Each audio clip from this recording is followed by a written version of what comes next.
С времето съм убеден, че като мине тази тежка ситуация вече от няколко години, ще питат и учените, и политиците, кои са виновниците тази криза да се задълбочи толкова. Международният валутен фонд ще бъде един от големите виновници за тази криза и конкретно предишния му изпълнителен директор Доминик Штраус-Кан, защото ако се проследи по какъв начин гръцкият проблем стана от един национален проблем, общо европейски, дори бих казал световен проблем. Това е 2009 година лошите решения за мен, поне на Международния валутен фонд и конкретно на Штраус-Кан, да се дадат много пари на Гърция, без да има никакви около тях реформи. Един вид се каза, ние ще ви дадем много пари, вие с тези пари бързо ще изплувате и след това ще мислим за реформи. Така никога не е ставало в модерната история икономическа това да стане. Те го решиха, направиха го това, сега пак го предлагат, макар че е явно, че предишния път, като го предложиха, не проработи. И за мен всъщност, ако имаше един повратен момент в гръцката и след това в европейската криза, това беше това много лошо решение на Международния валутен фонд. Така че за мен те най-малко могат да дават коментари как да излезем от тази криза.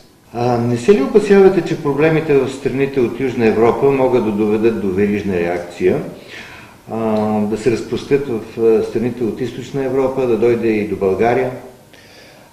Има такава вероятност и точно това е всъщност притеснението на европейските политици, че от една сравнително малка за Европейския съюз тема, Гърция представлява под 2% от брутния вътрешен продукт на целия съюз. В смисъл е минимална като икономическа сила. Но от един малък проблем като Гърция пламна цяла Европа. Португалия, Ирландия, след това Испания, напоследък Белгия, Франция, Италия, така че това се превърна в един общо европейски проблем. И невъзможността или по-скоро нерешителността на европейските политици, става въпрос и в Брюксел, и в големите столици, вече го превърна в хроничен проблем. И оттам страдат всички. Страдат не само всъщност периферните държави, като Португалия и Ирландия или само Източна Европа. Последните няколко месеца се забелязва рязко спадане на икономическия растеж в Германия. Всъщност е нулев вече от това 3 месечия по техни прогнози. Франция, Италия, с други думи, всички ние страдаме от това, че не може да се реши едно сравнително ясно за мен решение, като това какво може да се направи с Гърция.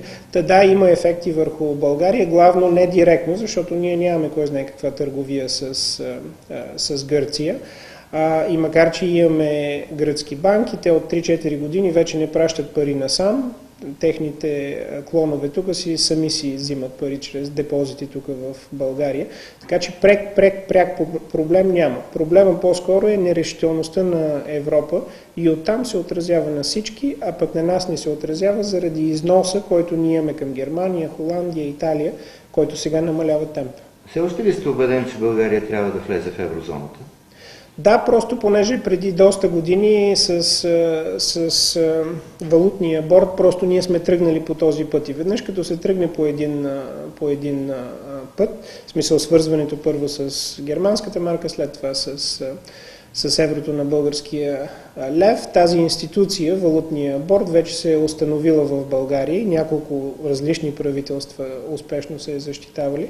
Смятам, че бъдещето на България в еврозоната. Но това, което става в последните 2 години, променя темпа, с който ние бихме искали да влезем в еврозоната. Докато 2009 година, като влязох като нов финансов министър, моето виждане беше, че колкото по-бързо, толкова по-добре, просто за да намали лихвите главно в България влизането ни. Сега ние сме в изчакващо положение, просто понеже в момента еврозоната е по-зле финансово и фискално, отколкото сме ние, а и някои други държави извън еврозоната, Швеция, например, Чехия. И следователно е по-добре да изчакаме, да видим какъв ще е новия такъв финансов, да кажем, мир, който ще се установи около еврозоната и кога. Защото напоследък, трябва да признаем, положението става със всеки изминат ден все по-лошо и по-лошо в еврозоната. А каква е позицията на България по отношение на механизма на Европейския съюз за спасяване на закъсалите страни? В едно интервю ми се струва, че казахте, че Европлюс вече си отживял времето, ако съм ви разбрал правилно, И още един въпрос към това. Барозо каза, че страните извън еврозоната трябва да участват в спасяването на Гърция. С второто съм съгласен, защото ние сме част от един общ съюз и ако еврозоната, която е основата, така да се каже, на Европейския съюз, пропадне, както напоследък изглежда, тогава и тези, които не са в еврозоната, но са част от Европейския съюз, останалите 10 страни, включително България, също ще са в по-тежко положение. Така че и решенията трябва да се взимат заедно. Ние затова влязохме в първоначалната идея за пакт Европлюс. И освен това трябва да има и някакво разделение на отговорностите. Но това като се каже, излиза въпроса какво е предложено от Европейския съюз или от еврозоната. За сега е предложен този пакт Европлюс, това беше още пролетта. Тогава се мисли, че това ще бъде решението. Франция и Германия се събраха. Те първо го предложиха в някакъв първоначален вариант. Той доста се видоизмени с времето. Отпадна, примерно, идеята, която на нас най-не ни харесваше, да има единна данъчна ставка. Това беше много лоша идея за България и за Източна Европа. Но, понеже продължи да има доста голяма нерешителност в Европа как да се разреши Гърция в частност, събитията някакси твърде бързо се развиха и пакта Европлюс за мен наистина вече отживелица и едва ли някой ще се върне към него.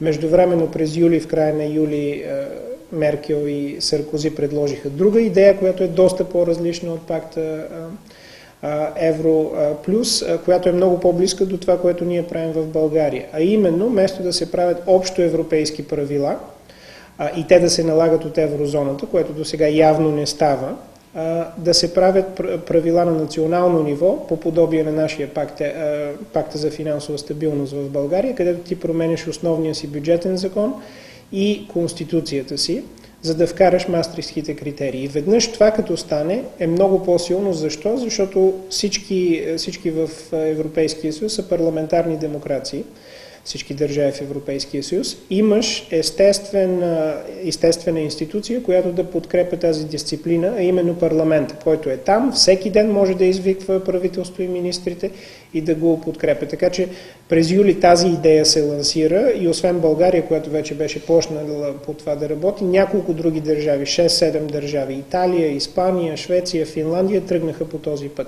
И заради това смятам, че пакт Европлюс вече е в миналото.